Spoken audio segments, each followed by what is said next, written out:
Donc ce soir, nous allons parler de la question de la foi. Je voudrais juste, avant d'en parler, faire un tout petit récapitulatif de ce que nous avons vu jusqu'à maintenant. La première soirée, nous avons évoqué l'homme, qu'est-ce que l'humain dans la Bible. Et ensuite, dans les 3 soirées suivantes, j'ai essayé de réfléchir avec vous sur la personne de Dieu, Dieu, Jésus, le Saint-Esprit. On a vu l'homme, on a vu Dieu, et maintenant, comment est-ce que ces deux se rencontrent? À quel type de relation sont-ils appelés?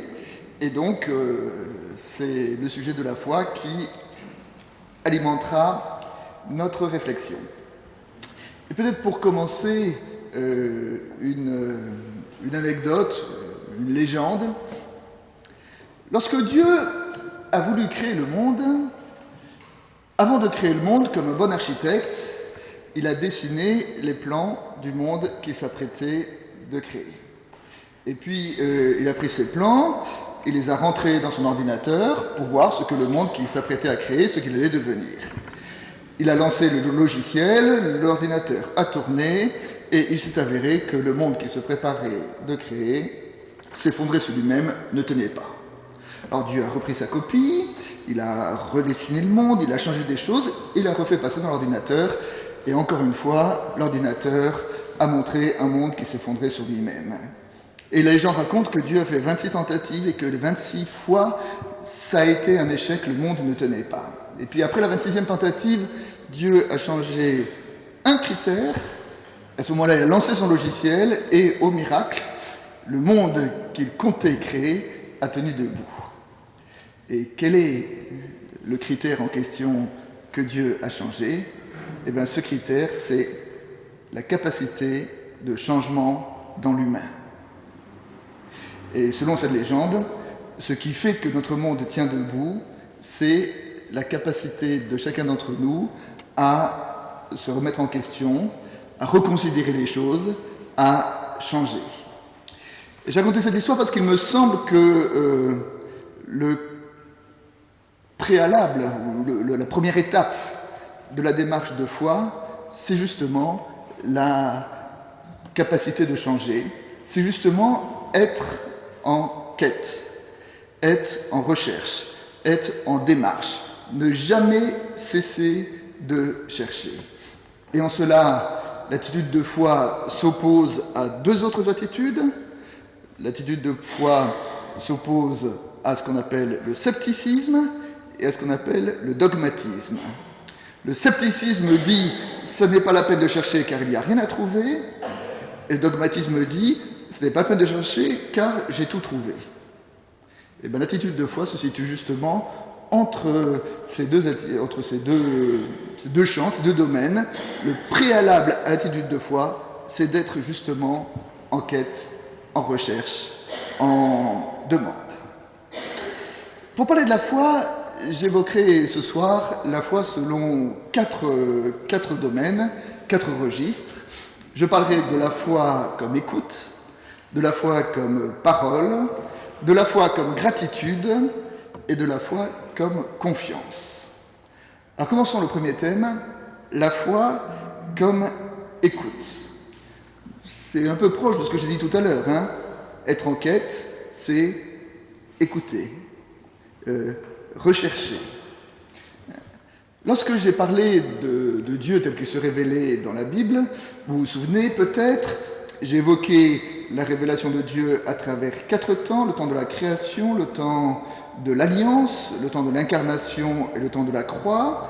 Et j'ai dit que le seul critère qui permettait d'expliquer ce mouvement ou cette descente de Dieu vers l'humain, le seul mot qui était associé, c'était le mot amour.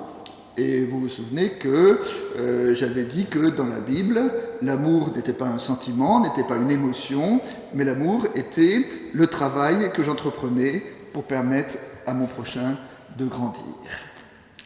Et les églises souvent sont d'accord pour dire que le cœur de la foi chrétienne, c'est le verset de l'évangile de Jean qui dit « Dieu a tellement aimé le monde qu'il a donné son Fils unique. Dieu a tellement aimé le monde, et dans le vocabulaire de l'évangile de Jean, le mot « monde » évoque justement, non pas le monde en ce qu'il est joli et gentil, mais le monde en ce qui s'oppose à Dieu. C'est-à-dire que Dieu a aimé, y compris ce qui s'oppose à lui, et c'est pourquoi il a donné son Fils unique. Ça veut dire que quand j'écoute, dans une démarche de foi, ce qui m'est dit, eh bien la première parole qui m'est dite, c'est une parole qui parle de l'amour de Dieu. Dieu a tellement aimé le monde, Dieu a tellement aimé ce qui lui était hostile, ce qui était contre lui. Ça veut dire quoi? Ça veut dire que l'amour de Dieu précède ce que je suis et ce que je fais. Prenons une hypothèse. Admettons, je dis bien admettons, que je sois quelqu'un de juste, de pieux, d'altruiste, de dévoué, de droit et de généreux. Je suis aimé de Dieu. Prenons une autre hypothèse. Admettons que je sois quelqu'un de fanfaron, d'orgueilleux, de méprisant, d'adultère, de cupide, d'envieux et de capricieux. Je suis complètement aimé de Dieu. J'espère que cette proposition vous choque. Elle est choquante. Mais c'est justement peut-être le caractère choquant de la grâce. Dieu a tellement aimé le monde. Dieu a tellement aimé ce qui était contre lui. C'est-à-dire que Dieu, l'amour de Dieu ne dépend pas de ma vertu, ne dépend pas de ma gentillesse, mais dépend simplement du choix de Dieu pour le monde. Pour exprimer cela, l'apôtre Paul a une utilisation un peu curieuse de la grammaire. Nous allons faire un peu de grammaire. Dans notre logique humaine, nous avons l'habitude de dire que l'impératif précède l'indicatif. Je m'explique. Lorsque je m'adresse à mes enfants, je dis à mes enfants « travaille à l'école et tu seras quelqu'un de bien ». Sois gentil avec les autres et tu seras quelqu'un d'aimé et de respecté. Comporte-toi bien et tu seras quelqu'un d'agréable à voir. C'est-à-dire que nous sommes ce que nous faisons, faisons les choses, ordonnons l'impératif, et alors nous serons ce que nous avons fait. L'apôtre Paul, dans ses épîtres, fait exactement l'inverse. L'apôtre Paul, dans ses épîtres, commence par l'indicatif. Il ne cesse tout au long de ses épîtres de dire « Vous avez été lavés, vous avez été sanctifiés, vous êtes riches aux yeux de Dieu, vous êtes des gens formidables. » Je vais juste vous prendre un exemple. Dans l'épître aux Colossiens, Paul dit à propos du Christ, « Il vous a réconciliés pour vous faire paraître devant lui saint, sans défaut et sans reproche. » L'apôtre Paul dit que devant Dieu, je suis saint, sans défaut et sans reproche. C'est pas vrai, hein? Je veux dire, un gros mensonge, hein? Je ne suis pas saint et je ne manque ni de défaut ni de reproche. Et pourtant, l'apôtre Paul dit, devant Dieu, je suis réconcilié, je suis saint, sans défaut, sans reproche. Et après, une fois qu'il a dit cela, une fois qu'il a affirmé ce que je suis devant Dieu à l'indicatif, alors après, il m'a dit, maintenant mon petit bonhomme, il ne te reste plus qu'à devenir ce que tu es. C'est-à-dire qu'il ne te reste plus qu'à... Paul ne veut pas dire que la grâce est un oreiller de paresse en disant « c'est bien, je suis saint sans défaut et sans reproche, je n'ai plus rien à faire. Tu es saint sans défaut et sans reproche, maintenant deviens ce que tu es. » Et ça, c'est, je dirais, tout le deuxième temps de la foi, c'est progressivement de devenir ce que je suis déjà devant Dieu. J'aime bien la phrase de Peggy qui dit « Il n'y a pas trop de toute une vie pour que l'eau qui a été versée sur notre tête le jour de notre baptême arrive jusqu'à nos pieds. » Il veut dire par là que l'eau qui qui a été versé sur notre tête le jour de notre baptême est cette image de la grâce de Dieu. Hein. Que faisons-nous lorsque nous baptisons un enfant? Nous disons, cet enfant est le chéri absolu de Dieu. Il est saint, sans défaut et sans reproche. Et puis qui dit, il n'y a pas trop de toute une vie pour que cette parole-là vienne imprégner la totalité de ma personne pour arriver jusqu'à mes pieds, c'est-à-dire que j'habite totalement la parole qui a été dite sur moi le jour de mon baptême, pour que j'habite totalement la parole qui est dite à mon sujet tout au long des épîtres. Je suis saint, sans défaut et sans reproche. Donc voilà, donc ça c'est le premier temps de la foi, hein, qui est l'écoute, entendre cette parole de Dieu à mon sujet et devenir ce que je suis. Après le temps d'écoute, je suis un être qui écoute, qui a des oreilles, mais je suis aussi un être qui a une bouche pour parler. Et la foi est une affaire d'écoute, et la foi est aussi une affaire de parole. Et pour évoquer la foi comme parole, je m'appuierai sur 2 passages du Premier Testament. Le premier de ces passages, c'est le moment où Dieu s'adresse à Abraham, et Dieu dit à Abraham, je ne peux pas cacher à mon serviteur ce que je vais faire. Le péché de Sodome est devenu trop insupportable, je vais détruire Sodome. Dieu annonce à Abraham qu'il va détruire Sodome parce que Sodome est une ville totalement pervertie. Quelle aurait dû être l'attitude du bon croyant face à cette annonce? C'est de dire, oh oui Seigneur, tes œuvres sont impénétrables. Oh oui Seigneur, c'est vrai que Sodome, ils ont un petit peu exagéré. Louange à toi Seigneur, car ta justice est éternelle. Est-ce ce qu'a dit Abraham? Vous savez bien que non. Abraham a réfléchi, attends, calme-toi. Tu veux détruire Sodome parce que Sodome est injuste, d'accord. Mais admettons qu'il y ait 50 justes à Sodome. À ce moment-là, si tu détruirais Sodome, tu détruirais les justes avec les injustes, ce qui est le contraire de la justice, ça va pas. Ah Dieu, ouais, alors ça...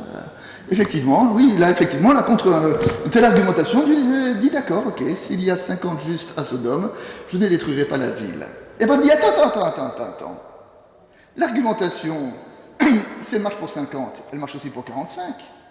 Et tu dis, oui, s'il y a 45 justes, je ne détruirai pas Sodome.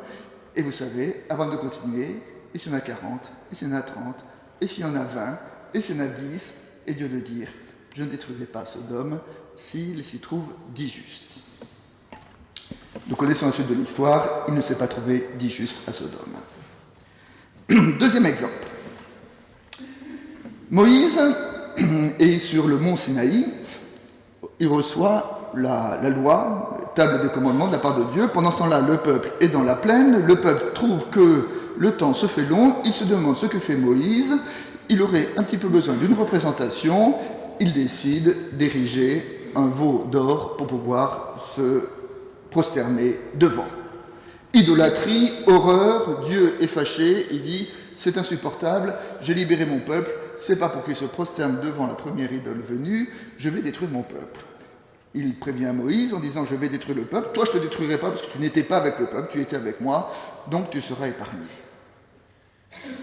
Là encore, quelle aurait dû être l'attitude de Moïse? « Oui Seigneur, tu as raison, l'idolâtrie est une horreur, merci de m'avoir épargné, loué sois-tu Seigneur ». Pas du tout. Ce n'est pas ce que Moïse a dit. Moïse a commencé à chercher les arguments pour faire revenir Dieu sur sa position. Il a commencé à lui dire, mais attends, tu peux pas détruire ton peuple parce que si jamais tu détruirais ton peuple, tous les Égyptiens se moqueraient de toi. Tous les Égyptiens diraient, qui est ce Dieu qui emmène son peuple dans le désert pour le détruire? Tu vas passer pour un guignol, tu ne peux pas faire ça. Et puis ensuite, tu ne peux pas, parce que, souviens-toi, tu as promis à Abraham, Isaac et Israël, tu leur as promis de leur donner une descendance et une terre. Dis, c'est dit, tu n'as pas le droit de revenir sur ta promesse. Donc, de même qu'Abraham a opposé la justice de Dieu à Dieu, Moïse a opposé la promesse de Dieu à Dieu lui-même. Abraham et Moïse ont en commun de s'être élevés contre Dieu, et apparemment, l'étonnant, c'est que Dieu ne leur en a pas voulu. Non seulement Dieu ne leur en a pas voulu, mais Abraham et Moïse ont un point commun dans la Bible. Et là, je vais vous lire 2 versets. Premièrement, au livre de l'Exode, au chapitre 33, qui est juste après l'intercession de Moïse pour le peuple. Le livre de l'Exode dit « L'Éternel parlait avec Moïse face à face, comme un homme parle à son ami. » Et dans le livre d'Ésaïe, il est dit au chapitre 41, « Israël mon serviteur, Jacob que j'ai choisi, race d'Abraham, mon ami. » Moïse et Abraham sont les 2 seules personnes dans la Bible, dans l'Ancien Testament, qui ont reçu le titre d'ami de Dieu. Et le propre d'un ami, c'est que c'est quelqu'un à qui on peut tout dire. C'est quelqu'un à qui on peut dire quand on est d'accord et quand on n'est pas d'accord. C'est quelqu'un devant qui on peut partager les vérités les plus profondes de sa personne. Et alors, je me souviens que dans l'Évangile, en l'occurrence dans l'Évangile de Jean, avant de quitter les siens, Jésus leur dit « Je ne vous appelle plus serviteur, car le serviteur ne sait pas ce que fait son maître. Je vous appelle ami. » Mais d'une certaine manière, la foi, c'est entrer dans l'amitié de Dieu. Entrer dans l'amitié de Dieu. Et je l'ai dit tout à l'heure, un ami, c'est quelqu'un à qui on peut tout dire. Un ami, c'est quelqu'un à qui, y compris, on peut faire partager ces sujets de colère, de révolte, de désaccord, de honte. Dieu nous appelle à entrer dans son amitié. Et je voudrais dire que ce thème-là est à mes yeux tout à fait fondamental dans la foi. Très schématiquement, si jamais nous réfléchissons aux différents modes de spiritualité qui existent dans les différentes religions, je dirais qu'il y a les spiritualités de la soumission. Les spiritualités de la soumission, c'est ce qu'on trouve dans le stoïcisme, ce qu'on trouve aussi dans le bouddhisme. C'est une spiritualité qui consiste à dire « je fais un travail spirituel sur moi-même pour essayer de faire en sorte que les épreuves que j'ai à traverser ne me touchent le moins possible ». C'est d'essayer de vivre de la façon la plus heureuse possible ce que j'ai à vivre. Ce sont de très grandes spiritualités. Spiritualité de la soumission. Et puis face à ça, il me semble que la Bible nous appelle aussi à avoir une spiritualité de la parole, une spiritualité de la protestation, une spiritualité dans laquelle nous sommes invités à accueillir ce qui nous arrive, mais en même temps, nous sommes aussi invités à poser notre parole. La foi, c'est une question d'écoute, et c'est aussi une question de parole. La foi, c'est un dialogue entre Dieu et nous, entre l'Évangile et notre personne. Donc, la foi comme écoute, la foi comme parole, et je voudrais maintenant évoquer, en troisième partie, la foi comme gratitude, ou la foi comme reconnaissance. Et pour évoquer cette dimension, je partirai d'un récit biblique, qui est la guérison des 10 lépreux, dans l'évangile de Luc, au chapitre 17. L'histoire est la suivante. 10 lépreux interpellent Jésus, « Maître, aie pitié de nous. » Jésus leur dit « Allez vous montrer au prêtre ». Le texte nous dit qu'ils vont vers le prêtre et il s'avéra qu'en chemin, ils furent tous guéris. Cela dit, lépreux, il y en a 9 qui se précipitent pour aller voir le prêtre afin de faire enregistrer leur guérison et de pouvoir réintégrer la vie sociale ordinaire. Le 10e s'arrête, il dit « Attends, qu'est-ce qui s'est passé là ?» Il nous a dit « Va voir le prêtre, je vais voir le prêtre, en chemin on est guéri, c'est quoi cette affaire ?» Il nous dit que ce 10e fait demi-tour et est retourné voir Jésus en rendant grâce à Dieu. Il se présente devant Jésus et Jésus dit « Et les 9 autres, où sont-ils? Les 10 n'ont-ils pas été guéris? » Et à celui-là seul, Jésus dit « Ta foi t'a guéri » ou « Ta foi t'a sauvé ». Le verbe en grec « sauver »,« guérir » est le même. « Ta foi t'a guéri ». Reprenons le texte. Il y a eu 10 lépreux qui ont été guéris. Sur ces 10, il y en a 9 qui ont été guéris par un coup de chance, et il y en a un qui a été guéri par la foi. Les 9 premiers ont été guéris parce qu'ils ont eu l'intelligence de s'adresser à la bonne personne, ils ont agi avec intelligence, discernement, et ils ont été récompensés d'avoir obéi à ce que Jésus leur disait. Le 10e, parce qu'il est rentré en rendant gloire à Dieu, a été guéri par la foi. Et ainsi, dans ce texte-là, la foi, c'est quoi?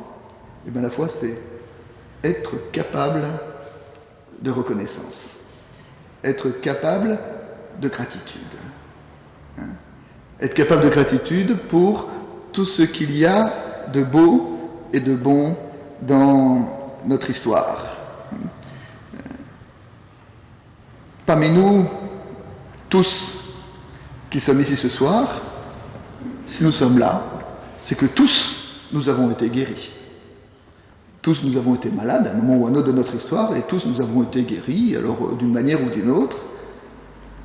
Relisons notre histoire.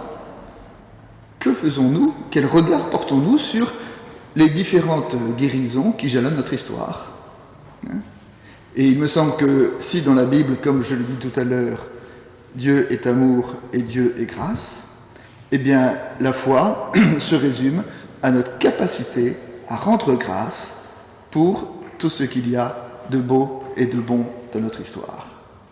Et souvent, nous sommes humains, nous nous focalisons, nous prêtons plus attention sur nos épreuves et sur ce qui est laid et ce qui nous fait mal, mais peut-être est-ce que la foi nous invite aussi à porter regard sur ce qui est beau et ce qui est bon et ce qui est gracieux dans notre histoire, et surtout, ne pas oublier de rendre grâce pour cela.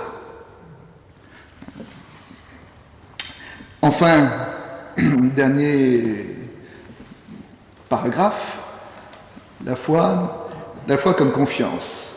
Une fois que nous avons parcouru ces 3 premières définitions de la foi, écoute, parole, gratitude, capacité à rendre grâce, je voudrais maintenant évoquer et terminer par ce qui vient peut-être résumer la foi. Le mot foi, d'ailleurs, consonne en latin à la même étymologie que le mot confiance. Qu'est-ce que c'est que la confiance?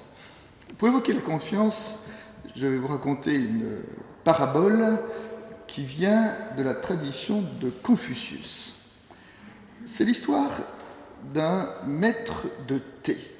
Vous savez, cette tradition-là, la cérémonie du thé est une cérémonie qui est extrêmement codifiée, qui est extrêmement religieuse, et la façon de faire chauffer l'eau, de verser le thé, de consommer le thé, et voilà, c'est une façon tout à fait religieuse.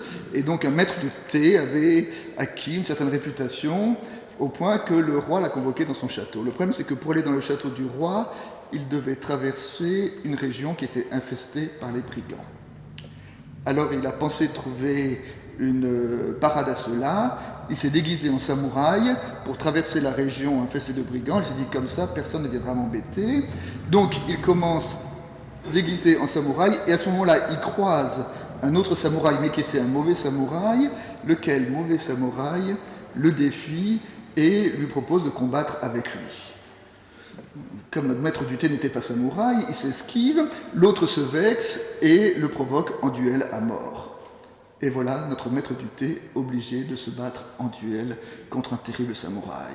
Il va voir son maître, il dit « Que dois-je faire ?» Et son maître lui dit « Comporte-toi dans ton combat exactement de la même façon que tu prépares le thé. » Les deux adversaires se retrouvent l'un en face de l'autre. Notre faux samouraï, maître du thé, commence par rester immobile pendant un instant en regardant son adversaire, et puis très doucement, il enlève son chapeau et il le dépose à terre. Très doucement, il enlève sa tunique, il la plie, il la range. Très doucement, il sort son sabre et sans bouger, il regarde son adversaire. Et à ce moment-là, son adversaire se précipite à ses pieds et lui dit « Aie pitié de moi, surtout, épargne-moi ».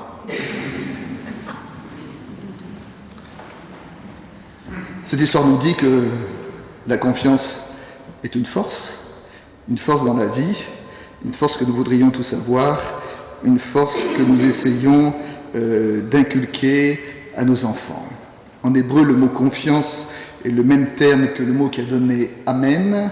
C'est un mot qui évoque ce qui est solide et ce qui est ferme. Pour évoquer cette confiance, à la fin du chapitre 8 de l'Épître aux Romains, Paul évoque cette confiance qu'il a construite tout au long de son ministère, et il l'évoque à travers une question. Il dit « Qui nous séparera de l'amour du Christ ? Est-ce la tribulation, l'angoisse, la persécution, la faim, le dénuement, le péril ou l'épée ?» Et un peu plus loin, il dit « Rien ne pourra me séparer de l'amour de Dieu manifesté en Jésus-Christ. » Donc, ni la tribulation, ni l'angoisse, ni la persécution, ni la faim, ni le péril, ni l'épée. Et je voudrais souligner un point, c'est que lorsque Paul évoque ces périls, Paul nous fait partager son expérience. Je veux dire par là que Paul n'était pas un théologien en bibliothèque qui, bien tranquillement, assis dans son bureau, écrivait au sujet de Dieu. Paul est quelqu'un qui a vécu ce qu'il a annoncé. Et je voudrais juste, pour vous parler des périls qu'il a pu traverser, vous lire quelques versets de la deuxième épître aux Corinthiens. Paul, c'est un des rares moments où il s'épanche un peu à parler de sa propre histoire, et il raconte son ministère. 3 fois j'ai été battu de verge, 1 fois j'ai été lapidé, 3 fois j'ai fait naufrage, j'ai passé 1 jour et une nuit dans l'abîme, j'ai souvent été en voyage, exposé aux dangers des fleuves, aux dangers des brigands, aux dangers de la part de mes compatriotes, aux dangers de la part des païens, aux dangers de la ville, aux dangers du désert, aux dangers de la mer, aux dangers des faux frères, au travail et à la peine, souvent dans l'éveil, dans la faim, dans la soif, dans les jeûnes, dans le froid, dans le dénuement. Voilà comment Paul expose son ministère, et à la fin de tout ça, il dit « Rien ne pourra me séparer de l'amour de Dieu manifesté en Jésus-Christ. » Alors je n'ai pas la prétention de vouloir même arriver à la cheville de la foi et de la confiance de Paul, mais derrière ce témoignage, j'entends quoi ? J'entends que la confiance, ce n'est pas quelque chose qui se décrète, je ne décide pas d'avoir confiance ou pas. La confiance, c'est quelque chose qui me travaille, c'est quelque chose que j'habite. Et ce que j'entends dans ce récit-là, c'est de dire que, comme je le crois, si je sais m'enraciner dans l'écoute, dans la parole et dans la gratitude, alors oui, je saurai aussi me construire dans la confiance. Lorsque je regarde mon histoire, je ne sais pas ce que l'avenir me réserve. Je n'exclus pas un jour d'être affecté par des épreuves que j'aurai du mal à traverser. Mais la seule chose que je sais, c'est que toujours me restera la capacité d'écouter. Toujours me restera la capacité de dire ma parole, y compris de dire mon épreuve. Toujours me restera la capacité de rendre grâce pour ce qui demeure de beau et de bon en toute situation. Et je veux croire alors que dans ces cas-là, comme Paul, je pourrais dire, oui, rien ne pourra me séparer de l'amour de Dieu manifesté en Jésus-Christ. Je vous remercie.